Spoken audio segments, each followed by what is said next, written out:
Halo, assalamualaikum. Selamat sore. Nah, lawas kada berdapat. Mudah-mudahan suara ulun terdengar lah. Nah, sore ini insya Allah, nah kita hendak berpanderan pakai apa? Pakai bahasa Banjar lawan Dokter Aisyah, eh, lawan Dokter Aska. Nah, ini lah dikiau dulu gasan join.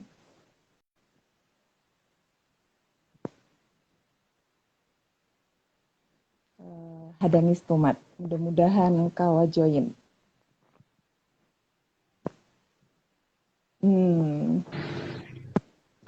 Assalamualaikum. Kedengarlah suara. Halo, Nah, halo. Assalamualaikum. Waalaikumsalam. Wah, bungas-bungas nah Bu Hania nih. Kedengaran, kedengaran. Alhamdulillah. Aduh. Salam kenal Dokter Aisyah. Salam kenal Kak Dokter Dian. Hai. Hai, apa nak kiawannya apa Akhirnya, pian? akhirnya. Eh, Kakak dokter Caca. kakak dokter. Ais, Kada bisanya. Aisyah, Dokter Aisyah kah? Aisyah. Dokter Aisyah kah atau siapa gitu nah kiawan Pun. Ah, Aisyah eh aja, Kak. oh Aisyah Ayuja. Oke, ini Ini. Aska. Aska nih apa yo? Sudah lawas patuh lah Aska lah dari apa Tinggi yo? Di dari sebelum akil Sari balik Mulia. eh dari Sari Mulia Kak ya. Nggih. Nah, oke. Nah, ini tuh kita hendak berpanderan aja Kak apa Aska lawan Aisyah. Jadi ini tuh kan ulun patuhakan dulu lah lawan buhannya lah. Jadi dokter Aisyah ini dokter spesialis paru. Pian praktek di mana? Di Banjarmasin tuh di mana? Aisyah. Oh, sinyalnya lah. Di Banjar Aska? lagi hujan sih Kak. Di Banjar ini Oh, lagi hujan. sama. Mudah-mudahan sama di Bandung ya Kak ya. Nggih.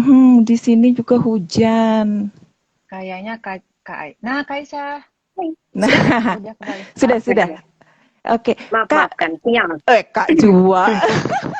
Praktek di Pun. mana, Pian?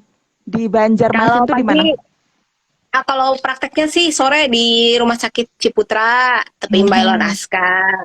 Tapi kalau pagi lu Hmm. nih adalah pegawai negeri di Kabupaten Oh, Barito Kuala. Batola. Oke, Oh, jadi tinggal di mana? Rumah di mana, Kak? Rumah di mana? tengah-tengah Banjar. Jadi Oh, supir antar kabupaten Batola, Banjarmasin Kota, Kabupaten Banjar Ciputra. Jadi putarannya ya itulah 3 kabupaten. tiga Wis. kabupaten mah harapnya Luar lah. biasa. Luar biasa perjuangan. Nah, ya, jadi ulun nih lawan Aisyah nih hanya terdapat wah inilah biasanya cuman lewat makelarnya Aska lah, maaf lah. Middle woman gitu. Nah, oke. Nah, nang seikungnya lagi nih Dokter Aska. Dokter Aska ini spesialis kedokteran fisik dan rehabilitasi. Nah, terhits di Nggih. Banjarmasin, terbungas Aduh, lah. waduh, terkurisaan. Nah, Soalnya kan lawan Terhambur, dokter. terhambur.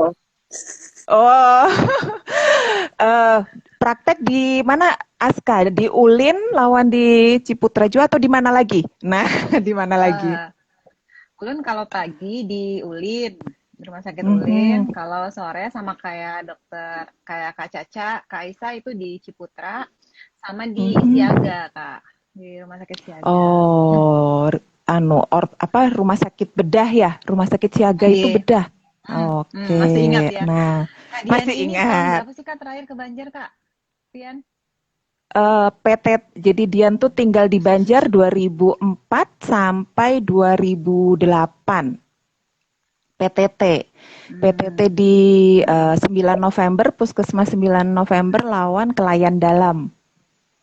Hmm. Nah, Itu terus terakhir ke Banjar sebelum pandemi. September 2019 Wah, sebelum 10 pandemi. tahun. Nah, 10 tahun. memang nih pandemi ini hebat benar lah. Kayak apa nih kisahnya nih si COVID nih di Banjar nih. Coba Ah, Aisyah kayak apa nih? COVID di Banjar, alhamdulillah sih Kak. Mungkin kalau dibandingkan lawan yang di Pulau Jawa, Sumatera, untuk Kalimantan Selatan sih alhamdulillah untuk saat ini kasus sedang turun, sedang sementara. Kada tahu lagi ke Oh. depannya kayak apalah. Ini tadi pagi iseng-iseng sih betakun lawan kekawanan di kabupaten kota, lawan yang di provinsi juga. Memang rata-rata angka rawat inapnya sekarang alhamdulillah di rumah sakit rujukan besar kayak Ulin, kemudian Ansari Mm-mm. Saleh, Rumah Sakit Idaman Mm-mm. itu alhamdulillah kededa yang sampai 40 bed terisi. Karena sebelumnya waktu sebelum hari raya tuh emang pas lagi booming, bukan apa ya, kayak banyak banar tuh bisa sampai 100 lebih rasanya ya. Aska barangkali yang lebih tahu bednya di sana kan, kapasitasnya banyak lah. Nah ini sih alhamdulillah Kak, kita ada di angka mungkin 20-an, 30-an lah beberapa rumah sakit rujukan. Untuk Mm-mm. rumah sakit swasta lagi kada terlalu banyak juga, paling maksimal 14 15 pasien lah sekarang posisinya tuh. Jadi yang kada lagi banyak, cuman kita tetaplah Mm-mm. ya harus bersiap siaga karena kalau melihat angka angka standar di Indonesia kan ini lagi pada naik lah kisahnya. Ya, Bukan kisahnya sih, Iya. kenyataannya emang naik nyatanya. karena nah, Kak Marta ini kan di Bandung Kak Lapian. Ya, Yang di tahu lagi Bandung. kayak apa. Kalau Bandung kan lagi naik-naiknya lah dan Ya, intinya kita bujur. di Kalsel nih ya cepat atau lambat berpotensi juga karena selama kita gerbangnya belum ditutup masih bisa arus penduduk kemana-mana ya masih kawai lagi lah angkanya meningkat, kasus-kasus baru Hmm. berdatangan, nah itu pagarnya kayak gitu. Jadi apa tadi ya rata-rata serumah sakit itu mungkin 14 kayak itulah Kak. Iya, 4 Kak Joa. boleh. Oh, kalau di sini tuh aduh hibak benar apa bednya lah Mbah itu kalau hendak ke dokter tuh antri karena kan sakit Hmm. batuk itu kan pasti polinya sudah terpisah kalau maksudnya kada tercampur Hmm. kan pasti keluhan batuk, Hmm. demam yang sudah mengarah ke COVID itu kan pasti dipisah. Nah, itu gin sudah antri kayak itu. Jadi ya mudah-mudahan pandemi ini segera berakhir lah. Nah, kalau Aska, kayak apa nih Aska? Kalau Wahin itu kan rancak long COVID lah, kesah nih long COVID atau misalkan keluhan apa sih sudah negatif tapi kok masih ngalih lah hendak begawi kayak itu lah masih apa uyuh lapah tuh banyak lah pasien nang kayak itu Aska. Sebenarnya tuh Kak, kalau ulun ya itu lebih banyak tuh rujukan tuh dari Kak Aisyah malah. Jadi kalau yang datang Spesialis langsung, merujuk. terus Oh, jadi join forces. jadi kalau yang ujuk-ujuk gitu ya kayak misalnya datang kan yang paling banyak tuh selama ini tuh keluhan tuh yang lapah behinap. Lapah, Hmm. uyuh, berjalan gitu. Kelapahan yang Mhm. dulunya tuh sebelum kena COVID berjalan dari turun parkiran gitu. Misalnya parkiran wadahnya Begawi, terus sampai ke wadahnya Begawi tuh kadada keluhan lapah, kada mehingal kayak Mhm. itu. Tiba-tiba Mhm. pas sudah kena COVID ada keluhan lapah itu yang paling banyak tuh itu gitu. Nah, tetapi kalau yang pasien-pasien ulun yang ujuk-ujuk gitu datang ujuk-ujuk langsung gitu yang misalnya tiba-tiba ada keluhan apa-apa gitu jarang yang langsung malah nggak pernah Kak ulun datang tuh langsung ke rehab tuh kada pernah. Oh. Justru tuh datang dari kawanan yang lain gitu. Mhm. Kawa diapai yang paling itu kawanan paru gitu yang yang merujuk ke bagian kita gitu Kak, bagian rehab. Mhm. Ini diapain gitu keluhannya kayak gitu. Kalau batuk ada beberapa Kak, cuman Mhm. yang paling banyak itu ya lapah sih. Lapah bihinak Lapah lah. atau keuyuhan, Mhm. nggih.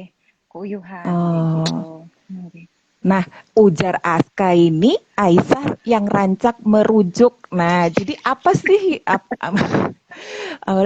pasien apa ya, pasien yang kayak apa nanang dirujuk ke Aska nih? Kalau Eh, kehendak hati itu sebujurnya berataan, pang ke Ayulu nih rujuk ke Aska lah. hendak mati. Cuman paham aja panglah karena timbul ada yang komplain kada bulik-bulik jar. Jadi sih intinya kalau kita Umpat ini loh, kan Sidin kebanyakan umpat loh. Sidin umpat sebenarnya juga kalau nih. tidak ada kok tadi melihat Iya, karena ada ada yang ya. komplain kan kada diberi kakang jar. Kalau Lun sih intinya emang kebanyakan pasien kalah pasca COVID itu yang paling jelas masih gampang uyuh. Apapun derajat sakitnya, entah kenapa COVID ini mulai dari yang ringan paling minim tuh gejalanya adalah masih kayak gampang uyuh. Nah, kalau apalagi Hmm. kalau yang sudah sampai dengan titik sampai ada infeksi di paru, pneumonia, atau kadang bronkitis sekalipun radang di saluran nafas besar, itu kebanyakan kasus meninggalkan gejala sisa batuk, meninggalkan gejala Hmm. sisa manggah, behina, kadang-kadang yaitu Hmm. terutama biasanya sih ulun konsul kalau di aktivitas ringan pun pasien mengeluhkan manggah itu itu mau kan mau wajib dikonsul dan memang dari awal sebujurnya kita udah bisa kok men-screening pasien kita kawa memilah pasien mana-mana sih pasien yang dari awal memang harus kita kerjasama lawan rehab. Jadi sebujurnya Hmm. hampir semua pasien terutama kalau yang rawat inap ini kan pasti dengan ada keluhan lah kalau ke kas ulun pasti batuk, manggah. Nah, sebujurnya seberataan pasien yang dengan keluhan batuk, manggah dari awal tuh harus kita sesegerakan join lawan sejawat rehab medik karena pertimbangannya ya kayak itu. Pertimbangannya adalah semakin lambat kita men-treat maka akan semakin lambat juga karena perbaikannya. Jadi semakin cepat kita mengusahakan juru kamera datang, lampunya menyala agak terang sedikit. Juru kamera juga ketawa nih. Ada bonus gasan juru kamera lah, kena lah. Ada bonus bukan juru kamera kak, tenang, gampang lah ya juru kamera ini udah menyalakan lampu. Jadi kalau ulun saya kalau pasien yang jelas perawatannya ICU tuh berataan ya pasti akan ulun konsulkan ke rehab medik karena emang realistis orang-orang tuh banyak kada bisa mengerjakan buang dahak dengan benar, batuk dengan benar, kayak apa. Nah, itu kesulitannya kita kayak itu loh. Dan kalau ulun sendiri disuruh menjelaskan, ya maaf, stase rehab medik waktu itu emang kada menjalani terlalu lama kan lah. Maafkan guru-guru Atau saya. mecal waktu stase kalau lah. Itu sebujurnya lah. Sebujurnya di situ, mecal waktu stase. Maafkan saya berpikiran, oh ada Jaska gampang jakena konsul, kadang ngalih hidup. Jadi ya itu sih, jadi memang dari awal kalau memang kita melihat pasiennya memang berpotensi, karena kemukanya wah ini tipe-tipe yang cagaran batuknya bertahan, sesaknya bisa tetap bertahan, ya mau kada mau, paling aman sudah kita konsul dari awal ke sejawat rehab medik, biar sesegera mungkin pasien kawal akas membaik keluhannya. Berarti karena apa ya, Aisyah nih tahu bahwa kalau kena COVID tuh rancak ada gejala sisa kayak itu, nah, yalah. Enggi, Jadi banyak kak bersisa long COVID itu. Nah, kita ini ya flashback dulu sedikit kan, wah ini nih apa yang lagi tren nih, apa Delta, varian Delta. Nah, apa tuh Kesa varian Delta, gejalanya kayak apa, biasanya pasien kayak apa, mbah itu nang kayak apa nang dirujuk, sama kah, beda kah yang dirujuk ke rehab? Nah, kalau varian Delta ini sih, ini kan kasus-kasus yang baru lah istilahnya. Varian Delta nih adalah, ya kalau kebanyakan dokter tahu ini istilahnya adalah suatu jenis mutasi. Kalau virusnya, tetap aja virus yang itu juga COVID. Dengan gejalanya sebujurnya yang itu juga, pang kada beda kalau dari segi gejala ya. Orang banyak kabut, wah kena varian Delta kayak ini, varian Delta kayak itu. Varian Delta ini payahnya satu, gampang menular. Kemungkinan potensi menularnya tuh teramat sangat mudah. Kalau disambat angka kematian kesakitannya lebih berat tuh kada. Cuman memang kebanyakan kasus nih kayaknya kalah ke sharing lawan kekawanan juga sesama dokter paru. Itu banyak yang menyambat bahwa memang sekarang kita melihatnya angka kejadian COVID yang dulu anak-anak jarang, usia remaja jarang. Ini kok kayaknya bergeser ke arah sana lah. Nah, ada kemungkinan bahwa varian-varian baru ini entah apapun itu, hendak Delta kah, hendak Gamma kah, apapun varian baru keluar, lebih berpotensi menyerang daya tahan yang di usia muda yang harusnya lebih kuat, itu mungkin juga Mhm. sudah mulai terganggu. Nah, itu sih kayaknya yang dikhawatirkan dari varian Delta. Tapi dari segi gejala, pengobatan, cara pencegahan ya tetap standar lah ya, kayak itu juga sejauh ini emang belum ada terapi khusus kan lah sebujurnya kita tahu. Hmm. Nah, kalau Aska tadi ya, misalkan ada rujukan nih dari Aisyah kayak itulah, apapun ujar Aisyah tadi Mm-mm. kan, apapun variannya kan kurang lebih sama, bujur lah, bujur Oke. Ya, ini sama keluhannya. lebih banyak Nah, ya kebanyakan kayak itu sih. kebanyakan. Nah, jadi apa sih nangkawa digawi rehab tuh Aska? Lawan kan tadi varian Delta nih banyak menyerang ke anak. Sudah banyaklah kasus anak di Banjar nih. Alhamdulillah kada terlalu banyak sih. Cuman kalau Pandaran lawan sejawat DSA memang merasakan bahwa semakin ke sini tuh dibanding awal emang kasus anak semakin banyak. Apakah entah Hmm. karena emang pemeriksaannya semakin semakin luas, cakupan testingnya barangkali Kak lah, itu yang Mhm. membawa anak-anak banyak terdeteksi. Cuman dalam artian kalau kita lihat angka nasional, ulun kemarin dengarkan kan memang ada sosialisasi press release dari 5 organisasi profesi lah itu yang jadi panduan kita di Indonesia. Memang dari ketua IDAI nasional menyatakan bahwa memang angka kesakitan COVID pada anak tuh meningkat dan angka kematian COVID pada anak meningkat terutama didominasi oleh balita. Nah, itu yang menjadi kekhawatiran kita kan adalah generasi ke depannya anak nih. Anak nih kan ya aset masa depan lah intinya. Dengan Hmm. kondisi-kondisi yang kayak gini kan lah kasihan kalau garing biasa aja uyuh banar, apalagi kalau garingnya nih kayak COVID ya, kayak itu loh. Sangat Ya. sangat inilah Mhm. ya. Mhm. Sangat kada Nah, nyaman. nah, kayak apa tadi Aska kalau limbah dirujuk kayak itu kan, jadi apa yang bisa digawi lawan dokter rehab Aska? Atau biasanya pasiennya Jadi tuh di kasus yang rehab apa? kalau misalnya di ruang perawatan tuh ada yang Mhm. ruang ICU gitu kan Kak, ada yang intermediate atau ada bangsal Mhm. biasa. Jadi kebanyakan tuh kalau yang di kalau kesadarannya masih bagus, kan gejalanya tuh paling banyak tuh yang batuk tuh Kak, yang nggak bisa batuk Mhm. efektif. Jadi Mmm. batuknya Mhm. tuh yang eh, yang kade bisa mengeluarkan dahak. Memang ada sih kebanyakan juga yang keluhannya tuh batuk yang tidak berdahak gitu. Mhm. Jadi paling banyak tuh yang batuk sama sesak. Nah, untuk kita rehab itu yang pertama kali hampir semua fase kita yang pertama kali kita lakukan tuh itu Kak, memposisikan pasien. Jadi Mmm. berharap itulah yang paling efektif dilakukan di ruang perawatan. Cuman kalau pasien itu hanya sebagian kecil yang paham, yang nyaman di kalau pasiennya bisa motivasinya bagus tuh nyaman langsung Pak pian beti harap lah kayak nagasan Mhm. ini latihan pian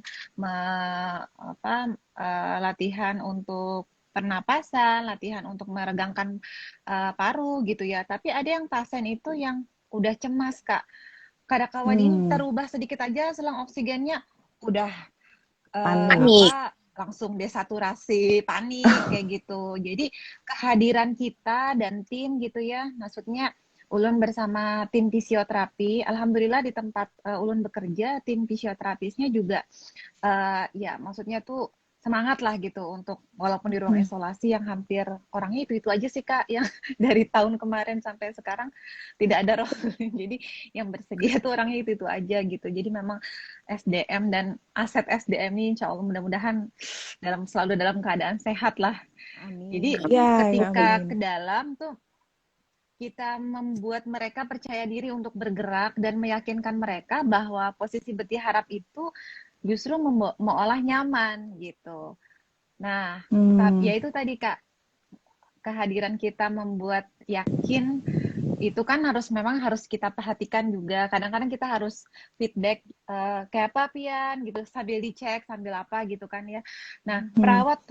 perawat yang ada di ruang isolasi dengan kehadiran rehab gitu mereka juga jadi kayak merasa percaya diri lah mengatur-ngatur selang itu. Jadi emang harus tim gitu Kak, kolaborasi. Mmm. Kalau ulun kujuk-kujuk sorangan juga itu tak ada kadada yang mengikuti sebuting, kadada yang mengikuti selang HFNC gitu ya, agak kesulitan. Jadi walaupun positioning itu kesannya sederhana gitu ya, bayar untuk mengharapkan pasien kan bisa telerehab ya, kan bisa ini ya. Tapi sebetulnya tidak sesederhana itu Prosesnya kalau di ampulah. lapangannya. Ya kayak tidak sesederhana itu untuk membuat pasien bergerak itu. Kalau apalagi yang pasiennya sedikit ada yang penuh pakai ventilator atau apa, memang kita tim gitu untuk merubah posisi itu. Jadi yang mampu laksana itu adalah di awal semua fase itu adalah positioning. Kalau latihannya, latihan napas segala macam itu tiap orang lain-lain gitu, tergantung dari kondisinya. Apa ini sudah kawam menggunakan batisnya atau apa, kita lebih baik latihan aktif misalnya. Karena di tempat kita itu ada juga tempat untuk berjemur, untuk olahraga. Jadi bisa juga dilakukan bisa dilakukan berkelompok dengan misalnya pada saat jam berjemur gitu, mereka latihan pengembangan dadanya bisa bareng gitu Kak. Kalau pas visionya turun, terapisnya juga bareng turun gitu. Oh bagus lah, berarti di situlah di Ulin yang yang bedadai berjemur bedadai lah kalau berjemur dulu tuh bahasa waktu Banjar. awal-awal dijemur sama Eka bedadai kalau bedadai itu kayak apa? Kayak tapasan. Kayak pakaian, kayak tapasan. Kayak tapasan. Kayak tapasan. Pas kapan yang kamu berjamur itu? Berjamur.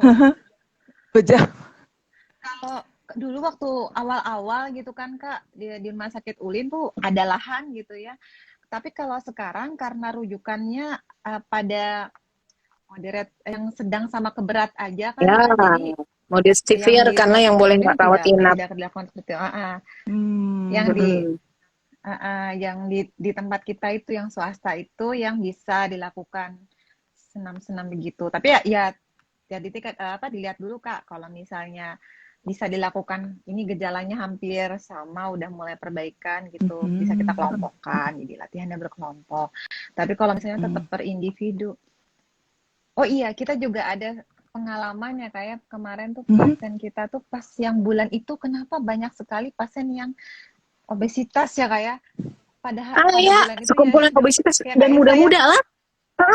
Muda-muda yang bikin stres tuh obesitas dan muda Kak. Istilahnya 30-an lah ya, kalau dari sudut pandang Ulun 30 tuh muda. Ya. Oh kita juga masih muda, tenang kita. Ya emang waktu itu ya, sekarang kita pengalaman emang yang berapa pasien lah yang obesitas itu tuh morbid loh. Tapi imbai dan obesitasnya tuh obesitas morbid, bukan obesitas grade 1, bukan obesitas grade 2, tapi bujur-bujur obesitas morbid yang jarinya tuh emang kayaknya 2 kali jari ulun lah kandalnya, kayak tuh loh saking ganalnya. Dan itu emang bujur-bujur cuma dari baring ke duduk aja, dari setengah dari posisi semi fowler lah kalau istilah kita kan, setengah berbaring ke posisi duduk puja manggah tuh banyak yang kayak gitu, dan itu sangat mengalihi banar disuruh beti harap. Iya. Teganjal. Iya betul. Bukan body shaming loh, tapi ini fakta loh. Aduh ini ampun deh. Benar. Iya Kak, betul penyembah waktu itu.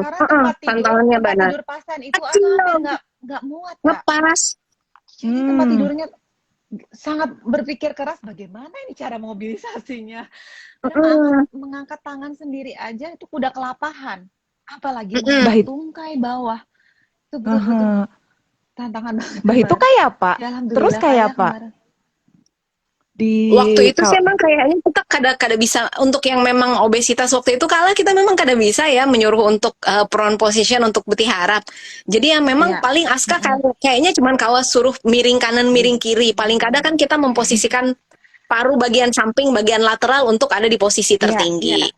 Sebetulnya kan ini mungkin meneruskan yang Jar Aska tadi terkait beti harap kan, rasionalisasinya tuh ada. Kalau ulun sih pribadi berusaha menjelaskan ke pasien rasionalisasi Kenapa sih disuruh betiharap? Karena kan kadang-kadang orang tuh perlu motivasi. Apa garang yang ku gawini, apa garang belapah-lapah uyuh lo memutar Ya. awak dari telentang menjadi betiharap nih. Napa garang dokter nih pina cangkal banar menyuruh. Nah, kalau ulun sih Kak pribadi, sebelumnya pasti akan mencoba menjelaskan.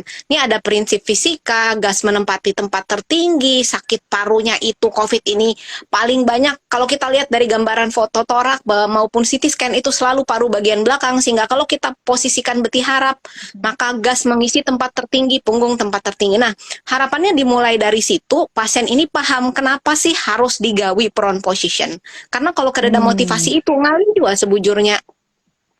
Purun dokter nih harus menyuruh betiharap terus kayak kurang gawian. Kayak kan kalau orang-orang biasa tuh kayak kada rasional, benar dokter nih apa garang gawian harus menyuruh betiharap aja. Cuman ya itu kan sebenarnya positioning kayak Jar Aska tadi, satu gesan oksigenasi, dua kita berharap dengan gravitasi emang geser dahaknya juga. Harapannya kayak itu ya barangkali. Mungkin bisa ditambahkan lah dari kayak Aska, Kak Dian, apa sih sebujurnya prone position selain dua yang ulun sambat tadi, itu kepentingan utamanya. Berarti apa yuk? Memadahakan kepentingan betiharap itulah lawan pasien itu supaya hakun betiharap lah lawan percaya tadi karena hakun begarak. Karena kalau betiharap tadi dari kata Aisyah betiharap jadi oksigennya tuh bisa ke atas kayak itulah gaya fisika gitulah, mengisi ruangan kosong. Iya. Karena gas mengisi di tempat tertinggi kan standarnya kita tahu lah. Gas selalu mengisi tempat tertinggi karena pada COVID itu dia selalu mengenai bagian punggung, dominan bagian punggung, walaupun bagian dada kena, lateral kena, sisi kanan kiri kena, tapi punggung tuh selalu menjadi area yang paling sakit, terutama punggung bawah. Makanya sebujurnya kan posisi paling bagus sujud. Tapi kalau pasien-pasien kita kayak Jar Aska tadi boro-boro suruh sujud nih, suruh betiharap berbalik awak aja, mengangkat tangan aja udah berengehan dah, nafasnya pendek. Nah, apalagi disuruh sujud ya, mungkin sujud untuk pasien yang batuk berengehan. Bahasa Banjarku bagus keluar kan. Iya. Asli Banjar berarti. Nah, apa yuk? Jadi tadi itu betiharap itu yang utama lah, diusahakan betiharap. Kalau ini Kak, Aisyah, kalau misalkan tadi menyambat obesitas itu kan kegemukan lah, lamak awak kayak itu. Nah, jadi sebetulnya nih di COVID nih yang berbahaya tuh kayak apa sih? Kalau tadi yang lamak awak itu parah lah COVID-nya. Kebanyakan, nah itu Kak, COVID ini memang banyaklah penyakit-penyakit penyertanya. Cuman memang kalau ulun lihat sih, kalau kayak hipertensi, diabetes itu kan sesuatu yang bisa dikontrol lah. Dan kebanyakan pasien datang sudah dalam kondisi terobatin, kan mengobati, kan tanpa mengecilkan penyakit lain lah. Kencing manis misalnya datang dengan gula darah yang tinggi, kita kan kawa regulasi dengan cepat, berikan obat. Hipertensi tinggi ada obat geser menyasar. Tapi obesitas tuh hendak disasah pakai apa? Jadi memang salah satu musuh, kalau ulun bilang sih, ulun akan lebih gugup melihat pasien datang dalam kondisi yang obesitas daripada pasien yang datang dalam kondisi ada penyerta lain. Apalagi kalau penyerta lain ini dalam kondisi yang terkontrol, katakanlah biasa minum obat, sudah rutin, insya Allah lebih aman. Tapi kalau yang obesitas, makanya pengalaman yang lawan Aska tuh kemarin ngobrol, lagi banyak lah pasien yang usianya muda, usianya bahkan waktu itu ada yang masih di usia 28 ya rasa. Ada yang anak SMA ya, sayang 16 tahun tuh. 16 tahun kan. Ya Allah, anak SMA Kak. Itu tuh aduh, ya Allah sedih sih melihat kadakawa ditunggui keluarga kan garing yang kayak ini ya. Untung alhamdulillah anaknya semangat sih. Semangat anak baik kayak itu tuh. Nah, jadi ya itu kalau menurut ulun sih memang salah satu yang kita khawatirkan adalah orang-orang dengan obesitas. Sementara sejauh ini kan obesitas tuh angkanya semakin meningkat lah kalau kita lihat, kita berbicara perkara itu. Obesitas usia muda tuh semakin banyak kalau ulun lihat sih. Ada Nila, ini tadi rasanya ada pertanyaan. Gitu, batuk tuh kada mau keluar. Iya. Maaf lah, ini soalnya kacamatanya sudah progresif, Pang. Jadi ngalih benar nih membaca. Sama ulun juga. Mau Aska nih, berarti ulun masih aman. Coba Aisyah mungkin bisa membaca. Maaf lah, ini progresif sudah Udah kada kawan. tergeser, Kak. Tadi tuh pertanyaannya kayaknya sih apa sih rasa kayak ada dahak tapi kada bisa mengeluarkan dahaknya kayak kering. Kalau pasien-pasien COVID itu kan yang dahak-dahak kental dan sulit keluar. Nah, tuh kayak Nah, apa bantuannya, apa nih, yang kawa ini, digawi selain obat-obatan tentunya. ini tadi kebetulan nih dok, tenggorokan. Aduh apa ini? Tenggorokan hari ini gatal Tenggorokannya gitu ya. gatal. Ulun hari ini gatal. Dahaknya apa yo? Halus banget. Dahaknya kada mau Dahaknya keluar. baik, kada mau keluar. Terus Untungnya untungnya, kada Mau keluar. batukan. Kayak apa cara heeh. mengeluarkan? Oke, Nah, tuh, tenggorokan gatal. Dahak tapi kada kada mau mau keluar. kada mau keluar tapi kada batukan. Nah, kayak apa dong? Kayak apa Kayak nih apa dong? Aska? Ya, jadi kadang tuh ada tuh yang pertanyaan sejawat apa gerang gawean ikam tuh dokter rehab di dalam situ kayak gitu kan. Kok melatih-latih batuk kayak kurang kerjaan aja. Tuh ada pertanyaan iseng sejawat gitu kan. Jadi ternyata ada apa batuk itu ada yang efektif dan ada yang tidak efektif. Batuk yang tidak efektif itu yang mengolah jadinya uyuh dan apa batuknya pendek-pendek tapi dahaknya kada keluar gitu. Nah, yang pertama dilakukan adalah kita tanyakan ini tuh kecukupan air hidrasinya cukup kada. Karena yang mengikat si dahak ini adalah air. Jadi kalau misalnya belum terhidrasi itu dehidrasi. Ini dengan catatan cairannya kada dibatasin. Kan ada beberapa yang komplikasi jantung tuh Kak yang Oh. minumnya tuh dibatasin berapa gelas sehari. Nah, jadi cukupkan hidrasinya. Lagi-lagi cara minumnya pun harus diperhatikan karena orang COVID yang saturasinya di bawah 90 itu ketika minum kan kada bihinak tuh kalau minum kan tetap saturasinya makin turun. Jadi kadang-kadang mereka takutan kalau minum banyak. Nah, caranya adalah menyesap sedikit-sedikit tapi sering.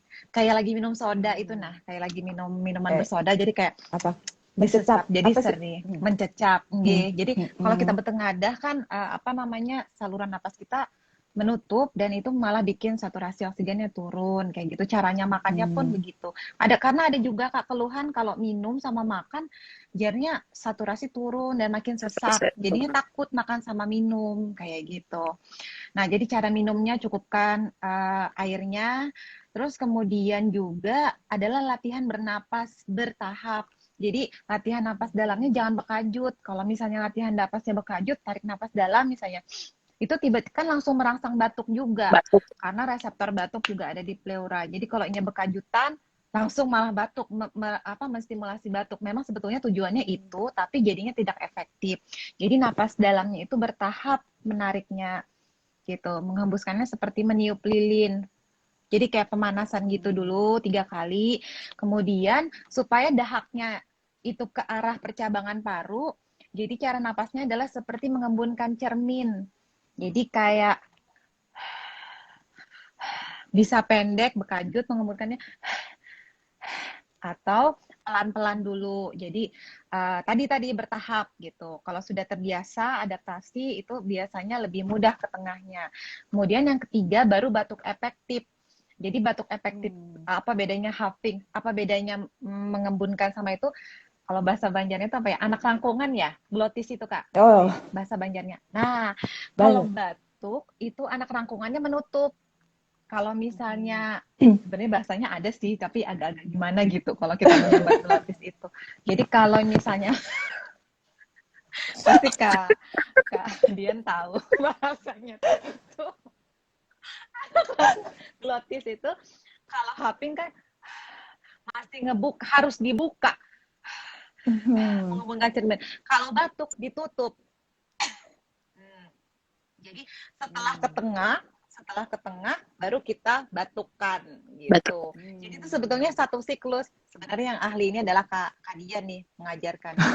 Jadi Ini nih. dulu latihan napas dalam bertahap itu mungkin 3 sampai 5 kali. Kemudian mengembunkan cermin atau yang kita sebut bahasa itunya huffing, baru coughing latihan batuk gitu. Yalah, jadi Kak, tadi koreksi, Kak, gasan bujur kadanya. Yalah, Kak.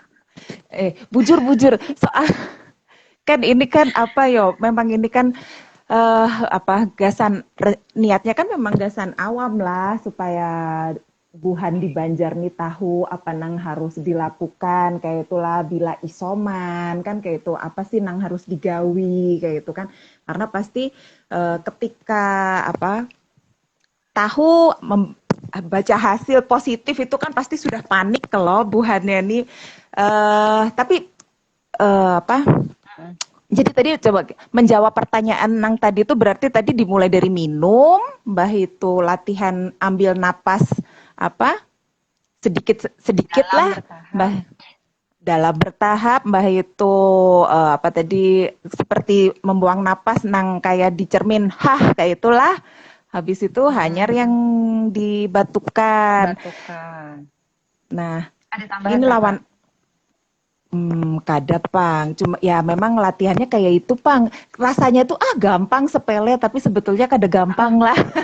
Karena Iya, iya, rancak iya, tuh betul. saking apa ya, yo, saking kalau ada sih ada patuhan tuh kayak ini misalkan saking antusias hendak bepander kayak itulah ayo ayo ayo langsung tebatuk-batuk kayak itu kan.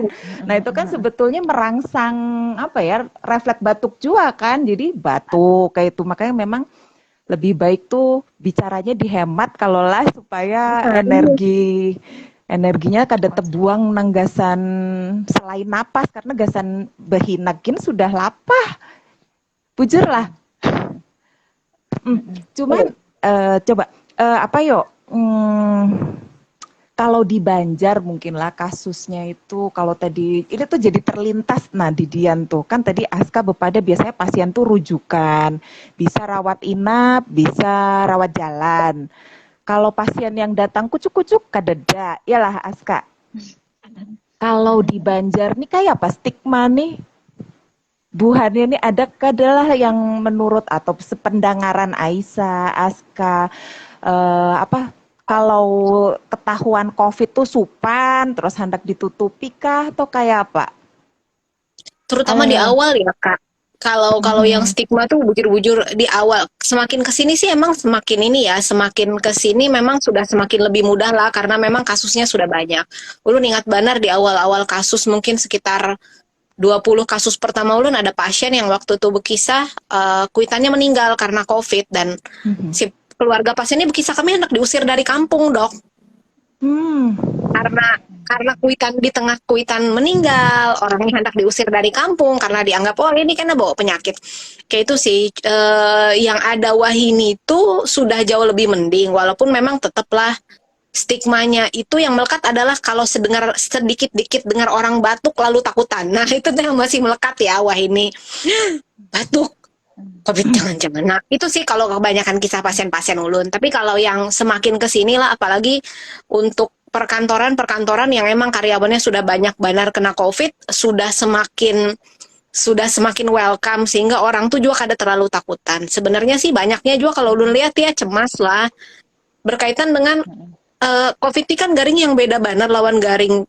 bahkan garing pneumonia biasa pneumonia yang kalau lu boleh sebut pneumonia non covid dan non covid lah radang paru yang akibat covid dan non covid tuh fase penyembuhannya lambat benar terasa kok ulun kalau covid yang pada oh, pneumonia yang pada umumnya tuh kan di 2 minggu tuh udah mulai bagus baik secara keluhan fisik maupun evaluasian dari foto ronsen kita nah pada kasus-kasus covid terutama kasus covid yang berat lah ulun tuh dapat rata-rata tuh sebulan hanya foto ronsennya bagus lagi. Jadi kadang-kadang kada mau buru-buru ngeronsen, kada suka kalau kelakasan meronsen tuh takutan orangnya jadi putus asa. Nah, cuman kadang-kadang high ekspektasi apa sih harapan orang tuh tinggi banget. Wah, pengennya tuh habis tuntung kalau kau dipulangkan udah negatif sudah kau berjalanan kemana-mana udah kau maraton lari 5 kilo orang tuh kada sadar bahwa ini adalah sesuatu yang perlu bertahap kayak itu tuh nah kadang-kadang sekarang bukan stigmanya tapi orangnya personally yang orangnya pribadi yang hendak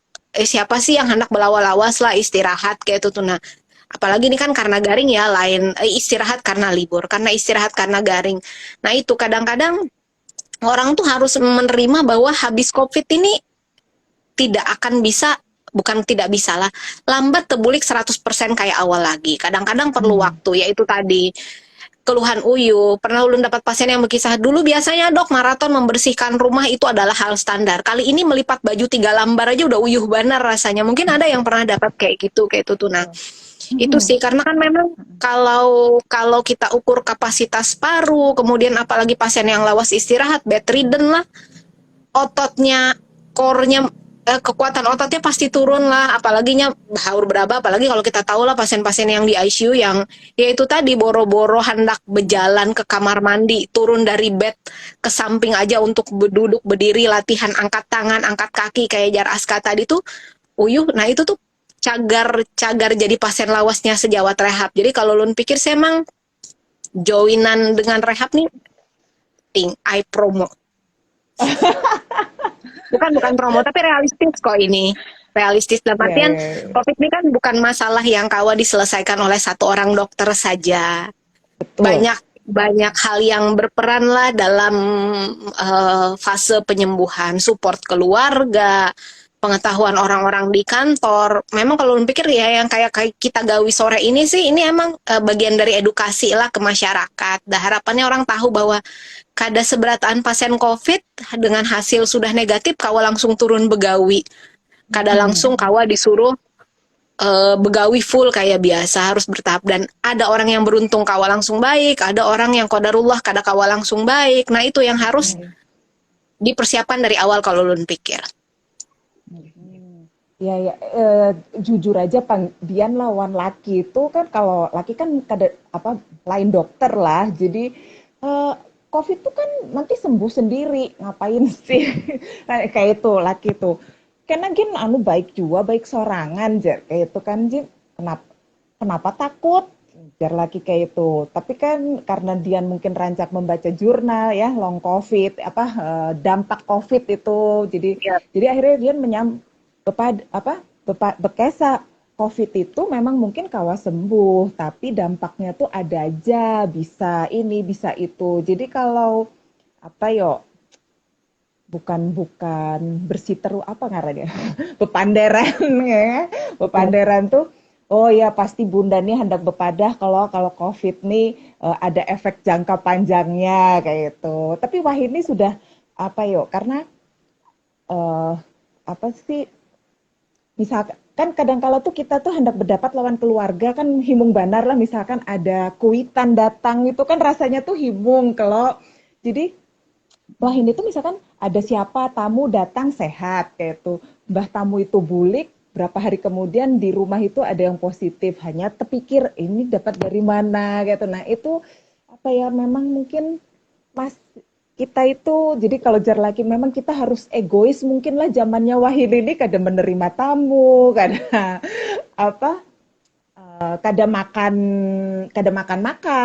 beimbayan kan. Kalau di Banjar tuh bahari Dian tuh rancak arisan ini arisan itu ya, kalau hendak puasa nisfu Sa'ban ya kan, mbah itu acara apa pulang haul guru siapa kayak itu kan.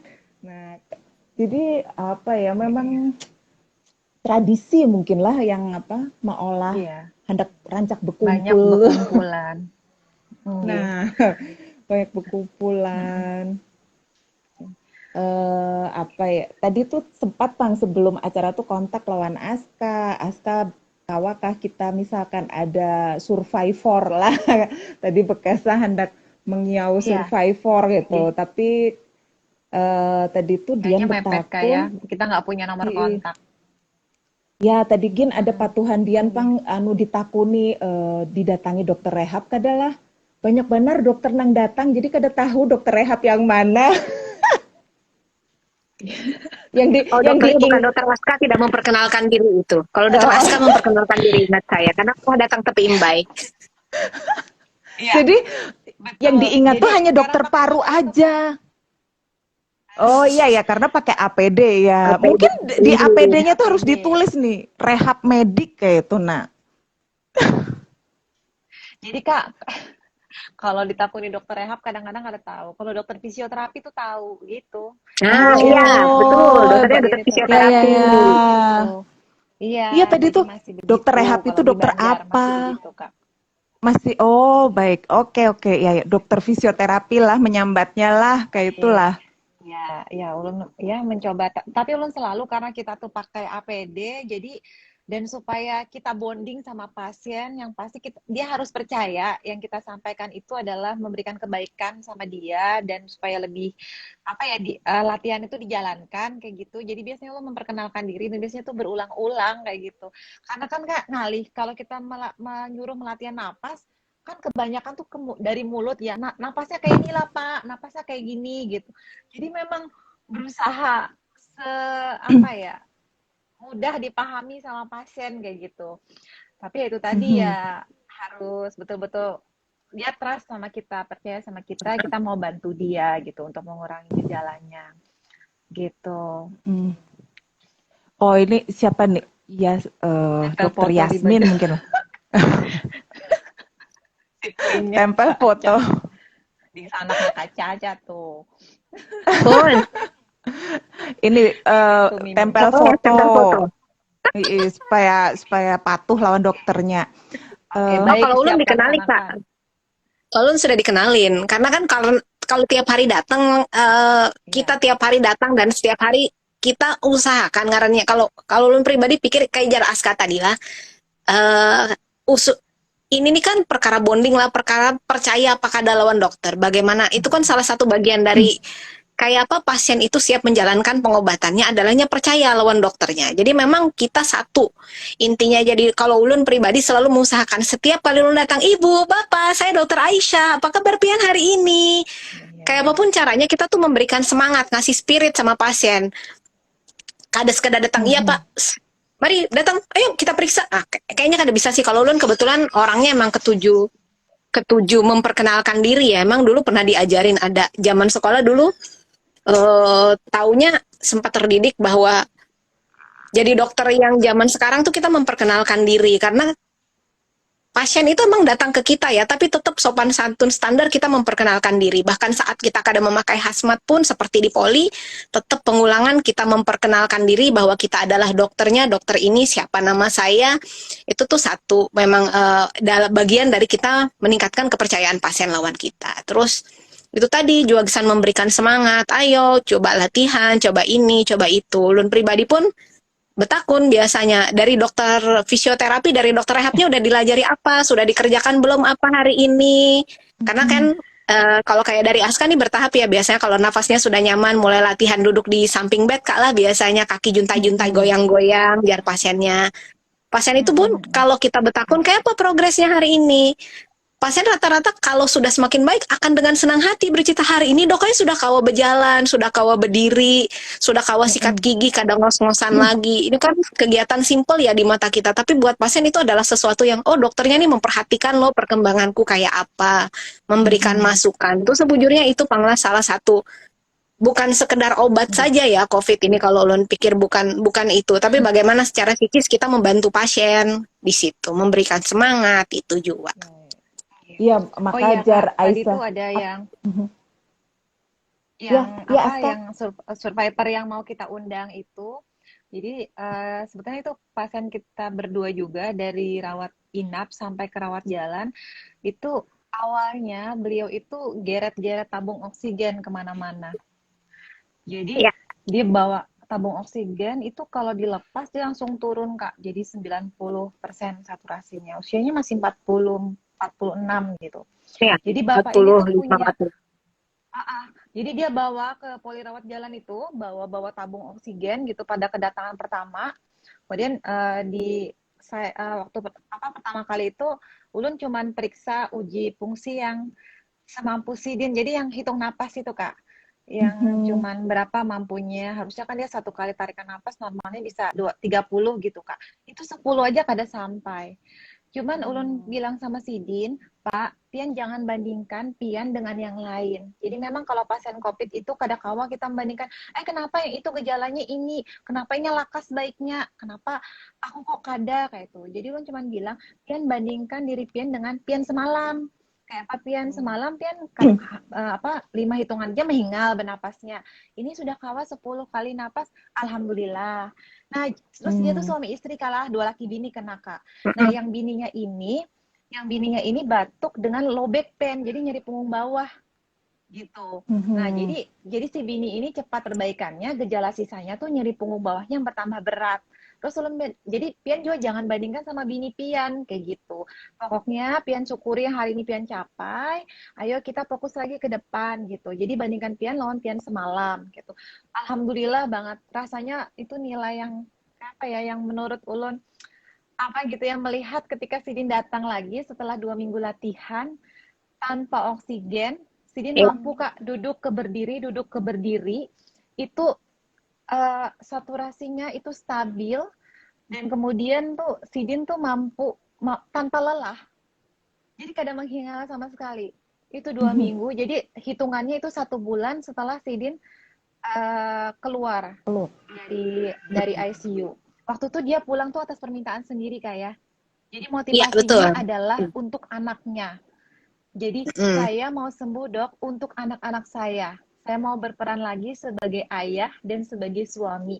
Kayak gitu motivasi diri Sidin. Gitu. Jadi sebenarnya itu yang mau kita undang ya kayak, cuman memang mepet banget ininya Ya. waktunya. Kemarin udah kontrol ke poli kok juga kayaknya habis dari selesai fisioterapi 5 siklus lah 5 kali fisioterapi ya.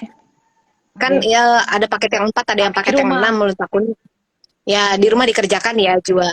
Nah bapaknya emang udah datang, udah seger. Sampai waktu pemulaan datang tuh, ini pasien yang mana lah kayak itu loh. Kada pinandu, karena kan pertamanya memang datang dengan membawa oksigen, tabung oksigen tuh bujur-bujur digeret.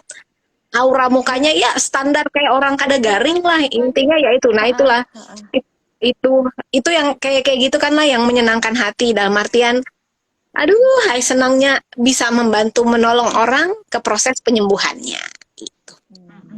Berarti tadi kan kalau ujar apa Aisyah multi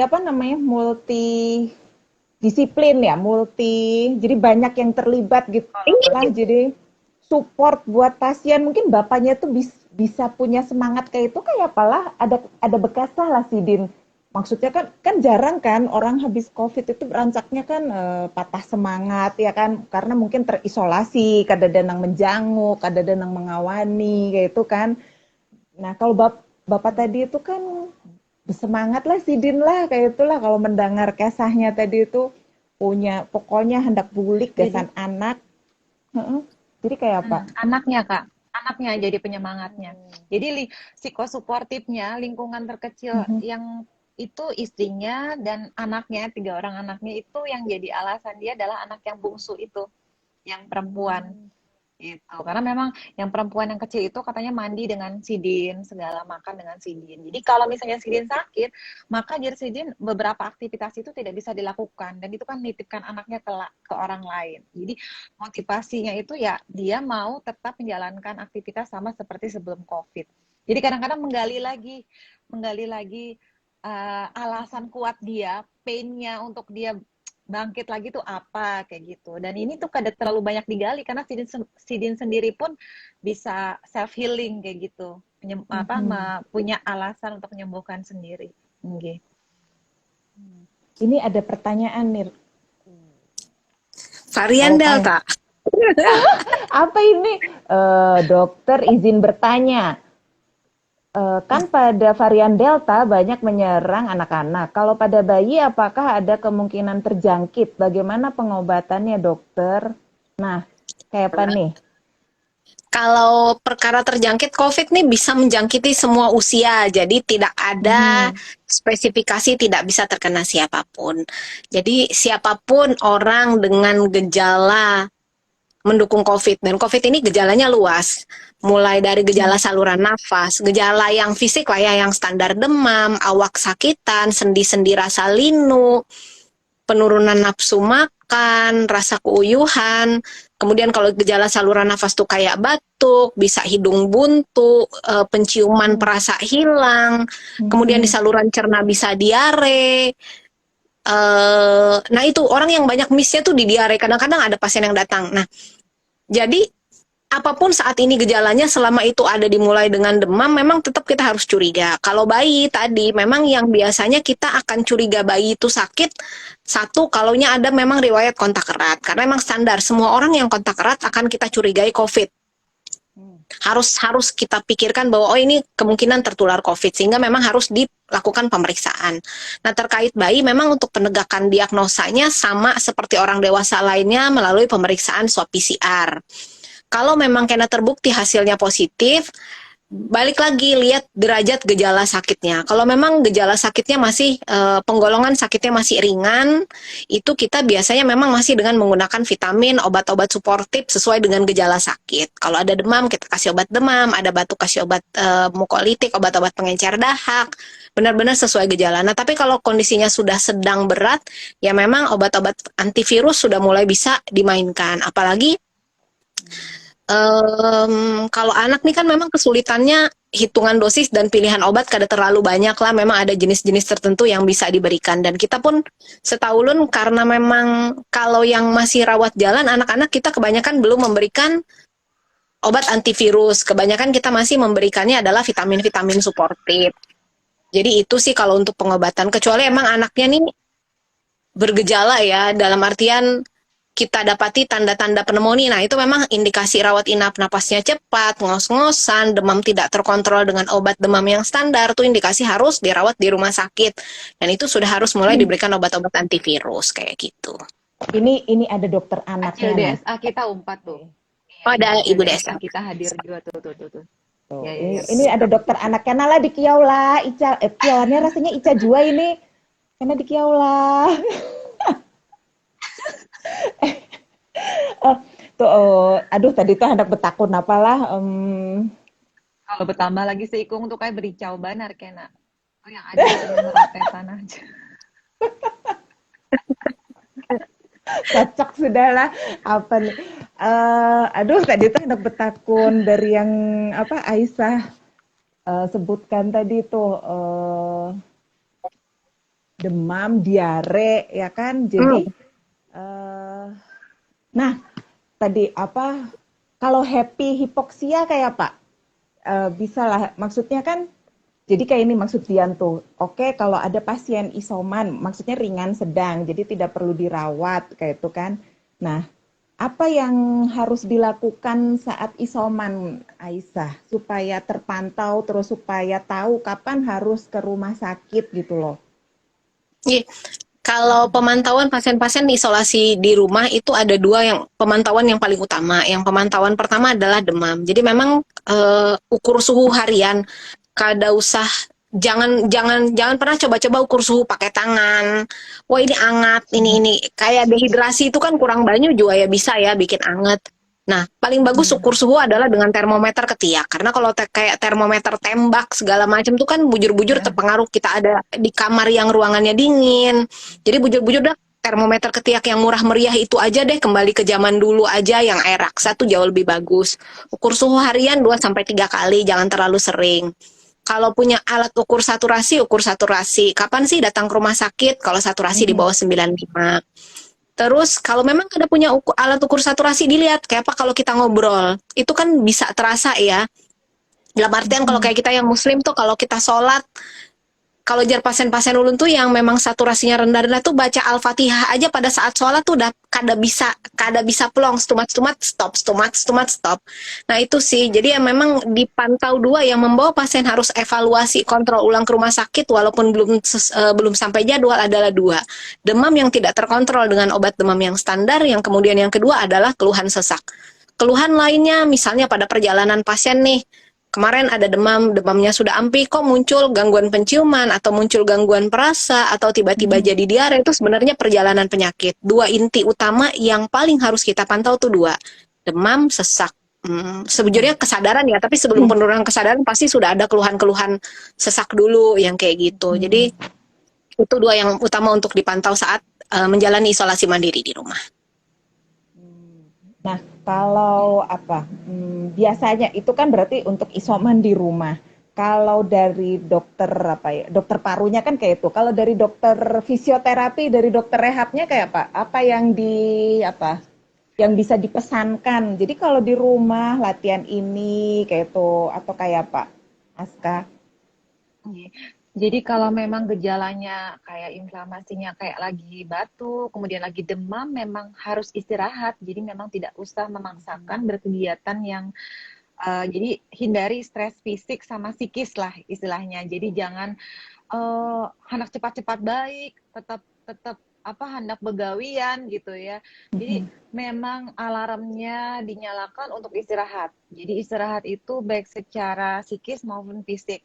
Jadi tetap tidur yang berkualitas itu juga bagian dari recovery atau pemulihan. Kemudian tadi makan yang cukup dan bergizi. Jadi jangan, saya tuh banyak dengar tuh Kak, Ulun banyak mendengar kalau lagi COVID banyak makan gitu. Banyakin makan gitu. Secara gitu ya, kadang-kadang malah makanan yang diinikan itu malah tinggi gula, tinggi karbo itu yang malah justru apa ya namanya, walaupun ketika kita lagi inflamasi memang kebutuhan kita itu meningkat, tetapi ketika jadinya berlebihan juga itu tidak baik. Kemudian cukupin hidrasi yang cukup, elektrolitnya yang cukup gitu, yang tetap selain latihan kan tadi istirahat, kemudian nutrisinya yang cukup, kemudian latihannya tuh hanya latihan pasif. Jadi itu tadi latihan pasifnya tidur, bertengkurap gitu ya. Kalau memang itu lagi batuk, itu yang dilakukan gitu. Kalau misalnya sambil baring, kemudian latihan napas diafragma gitu juga, itu juga ada tapi mengolah lapah banget gitu. Jadi aktif tapi masih dalam terbatas gitu ya, dalam tidak membuat lelah. Jadi memang kalau memang 3-5 hari itu optimalkan istirahatnya. Karena kalau misalnya sudah mulai bertenaga gitu ya, sudah mulai ini baru kita latihan yang bergerak. Bergeraknya pun itu tadi bertahap. Karena sekali lagi lain-lain gejalanya. Kalau misalnya tadi secara garis besar memang yang disebutkan oleh Kak Aisyah, tapi kalau misalnya ternyata kita lebih ke demamnya, atau lebih ke batuknya, atau lebih ke sesaknya gitu ya. Semuanya awali dulu kalau sedang lagi itu istirahat dulu yang optimal, yang berkualitas. Gitu kalau di rumah. Tapi tadi tetap terpantau. Nah, kadang stres. Justru orang yang aktif disuruh isolasi mandiri, itu kayaknya kayak apa gitu. Jadi disuruh jadi kaum rebahan atau malah jadi menghentikan semua kegiatan. Justru banyak melakukan kontak, misalnya media sosialnya malah overstimulasi, malah jadi kayak baca-baca yang hoax segala macam, itu malah bikin terlalu banyak, malah bikin panik, malah bikin cemas, malah bikin stres psikologis gitu ya. Kalau bisa memang istirahatkan juga, baca-baca yang yang malah menimbulkan kecemasan ringan-ringan. meningkat ya, hoax. Yang ringan-ringan Oh, saja. jangan baca yang hoax lah, baca Ya, betul baca sekali. novel. Jangan baca politik mungkin lah. Oh ya, tanya dong. Untuk pasien yang isolasi mandiri, izin tanya nih, jarang-jarang ketemu, biasanya ketemu Aska nih justru di tengah ruang isolasi. Apa sih ini, kebanyakan pasien kan yang tadi, kalau yang isolasi mandiri di rumah kan yang kondisinya sakitnya ringan-ringan lah. Nah, pasien tuh rancaknya betakun, dok, aktivitas maksimal ulun tuh bolehnya kayak apa sih? Ulun hendak olahraga, tetap olahraga. Kira-kira nih olahraga yang tetap dianjurkan untuk pasien yang tidak sesak, yang katakanlah keluhannya minimal lah ya, mungkin sudah berada pada kondisi tidak demam lagi, batuk sudah minimal, badan sudah kada terasa sakit segala macam. Maksimalnya boleh apa sih sebenarnya? Itu yang rancak ditakuni pasien. Nah, kayak apa, Kak? Iya, jadi kalau misalnya sudah tidak ada gejala sesak lagi, tapi dicoba dulu. Siapa tahu happy hipoksia kan ya. Nah, jadi dicoba dulu, duduk ke berdiri itu selama 30 detik mampunya berapa kali. Kalau misalnya geriatri itu dia normalnya 12 kali. Iyalah Kak, insya Allah 12 kali. Nah, jadi cek kalau dia mampu dalam 30 detik mampu duduk ke berdiri itu 12 kali, itu bisa lanjut. Misalnya jalan 15 menit, jalan santai aja, jalan santai, kada terburu-buru, 15 menit per hari gitu. Jadi terus misalnya kita mau tingkatkan lagi, ketika jalan 15 menit itu ketika sambil berpandir menghingal kada. Kalau misalnya ternyata masih kayak ngos-ngos atau menghingal atau lapah kayak gitu, masih lanjut itu di 15 menit. Nanti kita naikkan 5 menit bertahap. Nah, untuk menjaga kebugaran fisik itu di 30 menit, 3 sampai 5 kali seminggu. Jalan santai. Gitu pilihannya. Jadi aerobik latihan ketahanan jantung paru atau latihan aerobik atau latihan endurance itu pilihannya bisa jalan, bisa sepeda, bisa berenang. Tetapi kalau kondisinya masih dalam pemulihan, sebaiknya jalan santai mulai 15 menit kayak gitu. Jadi apa Kayak gitu Kak. bertahap lah, Nah, askalah ya. oke. Atau Mhm. latihan penguatan otot-otot napas, misalnya sudah mampu nih 12 kali. Ini sudah lebih dari satu bulan. Misalnya 1 sampai 3 Mhm. bulan boleh ditambah latihan ini. Insentif Nah, spirometri gitu, latihan untuk penguatan otot-otot napas gitu. Tadi makanya kemampuan untuk kekuatan otot-otot menarik napasnya bagaimana. Boleh ditambah alat ini gitu untuk menjaga coba kayak apa, Aska? supaya Kada kan enggak kada maksudnya ini kan tujuannya kan supaya ini loh ada latihannya. Jadi kan supaya orang tuh mau jangan menganggap remeh karena kan cuman alhamdulillah kita itu bangun tidur masih kawa behinak. Oksigen masih gratis. Ya kalau okay. ujar tadi yang pasien survivor tadi gin sudah bulik datang kontrol gin masih bawa tabung oksigen ya kan. Nah, jadi kan oh ini loh ada alat untuk latihan mungkin tapi cuman latihannya tetap harus konsultasi lawan dokter kan kayak itu tapi mungkin kawa dipraktekkan supaya apa ya Yeah. supaya eye catching tuh nah supaya tahu oh Eye ini nih catching. gawian Yeah. dokter rehab nah Gawian dokter mainannya rehab. keren. Yeah. Sebenarnya ada dua. Ini yang maksudnya yang pakai alat juga digotong-gotong kayak gini ya susah juga kan, kayak ada dua tipenya. Coba sebutin lagi ada sih.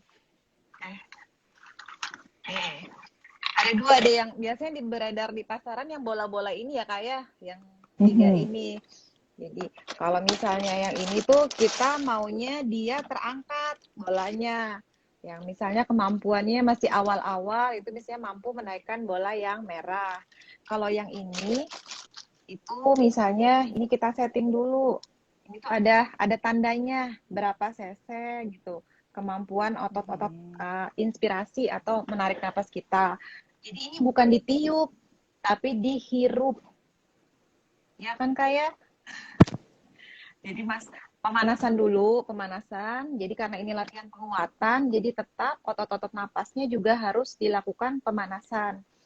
Warming up. Jadi maksudnya ini dimasukkan ke dalam mulut.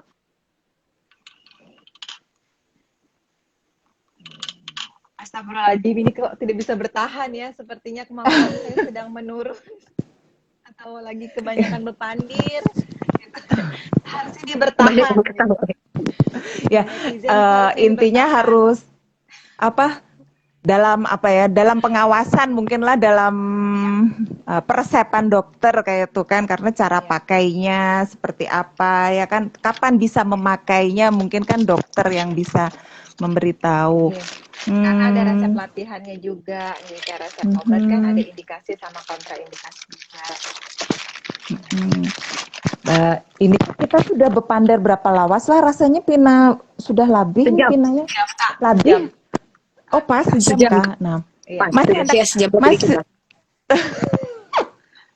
kada terasaan lah apa ya mungkin pesan-pesan apa yogasan bubuhan Banjar nih apa kak Aisyah Aska kayak itu apa pesan-pesan yang gasan bubuhan Banjar supaya di masa pandemi inilah saya COVID nih kapan berakhir kira-kira belum tahu lah.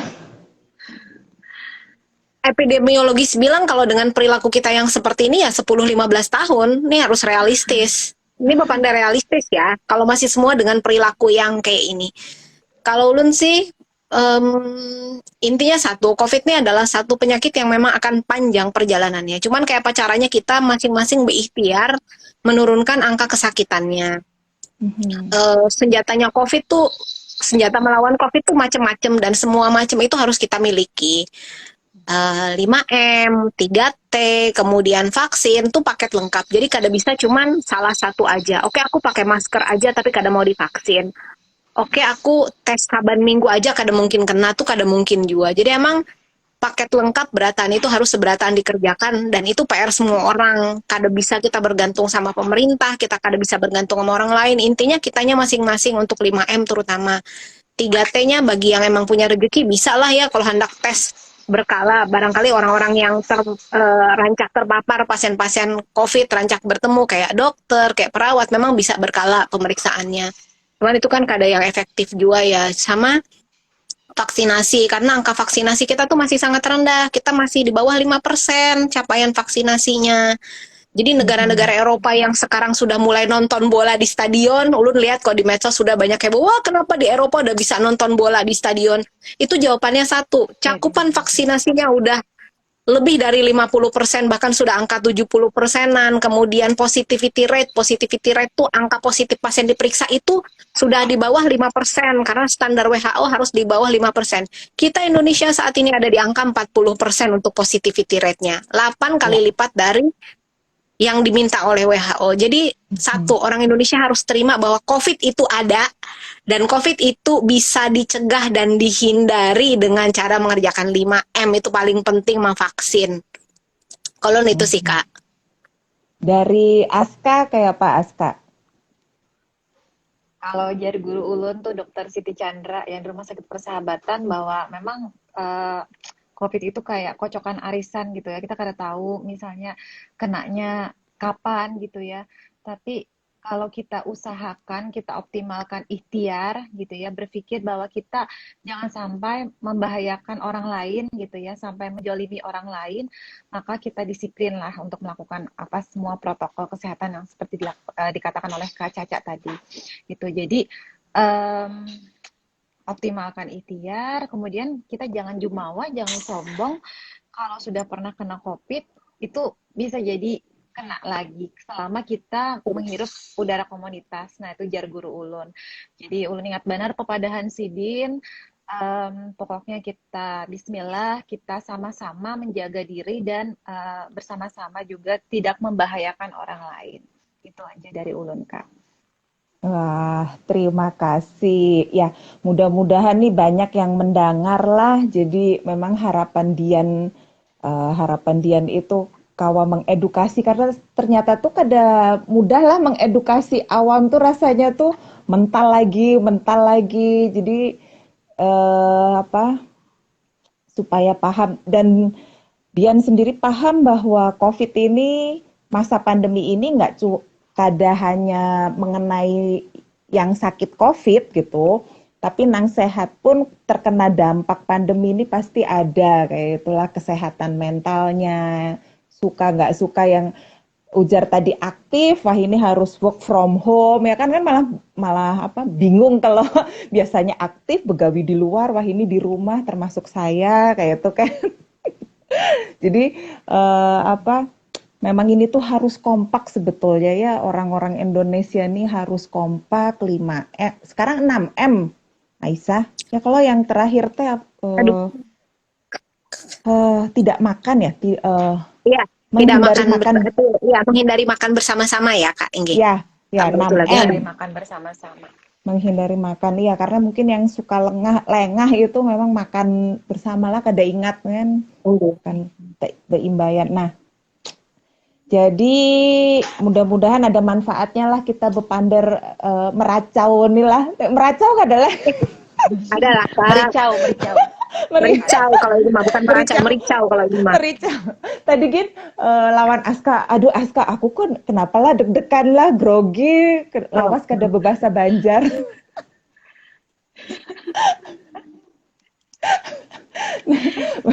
Terima kasih banyaklah waktunya Aisyah, Aska, mudah-mudahan bermanfaat buat siapa aja ya kan.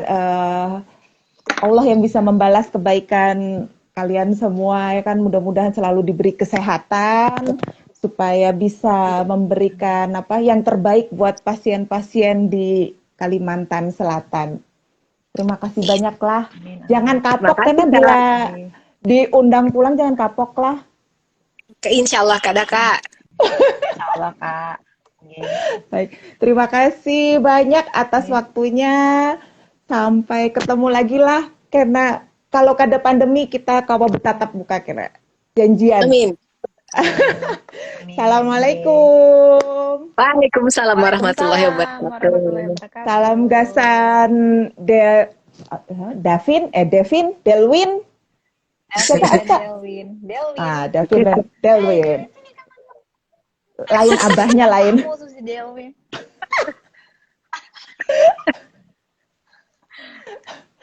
Oke. Mana kada sampai? Mana Delwinnya? Nah, terbayang Dian kalau Aska hari-hari bahasmat lah, APD, padahal bulik ada anak halus nang menghadangnya itu pasti kegalauan mak-mak lah.